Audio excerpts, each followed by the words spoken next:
Hi, this is Tammy. I just kind of wanted to share the work that went into my gin bottle if anybody's interested. Just really quick, I'm not going to go through all the edits, just kind of show you what goes into it. As you can see over here, these are my layers. And I have some paths over here, I'll get to those. So this is like my base image.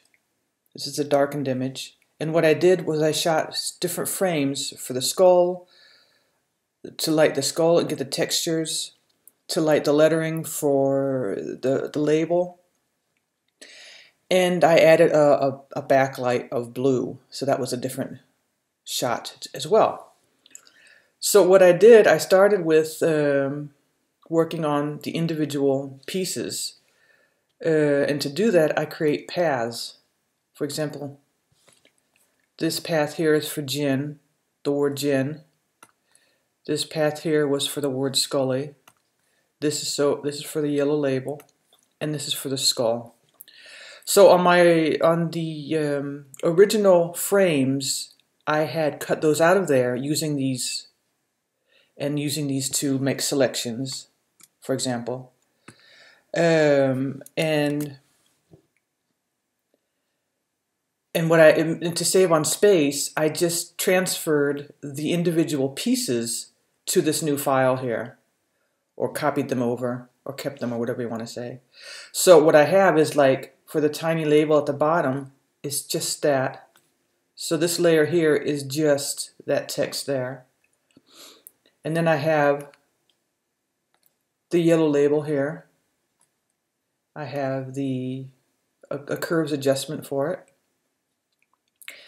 I have the word Scully Gin, which had been, as you can see, it's the path here that I used to cut those out. Where was that? The Scully Gin, yeah. And then I have some curves here. Oh, let me get rid of that path. There we go. And I added curves to kind of give it a little bit of take off the hardness of the white and make it a little more, give it some dimension. Then I added the skull. That was really fun to clip, but the pen tool was a savior there. I added some contrast to it to make it stand out and bring the textures out. And then down here you can see the words 2015. I repaired those a little bit so that it's more clear. That's just using some dodging and burning things. Then I added a blue background. And as you can see, I still have all this text behind the bottle. This is just lighting. Here we go. So what I did down here, at the bottom here, is the background, and which I threw on there. What it is, I'll just turn everything else off.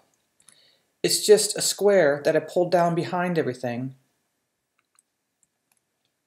Made sure it was gradiated.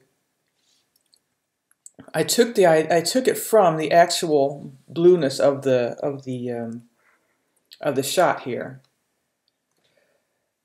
So that was that, and then afterwards, so that was the background here, and everything's looking nice. Then I cleaned up some dust. You can't see that so much here, but I can zoom in. I just did I didn't do any frequency separation. I just did simple median and brushed over. So that's the dust. And then a regular cleanup with some of the other dust particles and that ding over on my whiteboard back there. Just a little bit of cleanup there. So that is what went into the creation of my Scully Gin bottle. I can tell you now that doing paths is super effective. As soon as you have a path, okay, now this is, things have probably moved a bit, but anyhow, you go in, you choose your pen tool, go in and click on it, and you can just adjust all your paths again. It's so cool. I have never really used paths, and I'm still not great friends with it, but I seem to be getting a handle on it. So I would recommend learning the pen tool for things like this, especially if you're doing products and you really need things to look perfect. that's all. I just wanted to share that with you guys.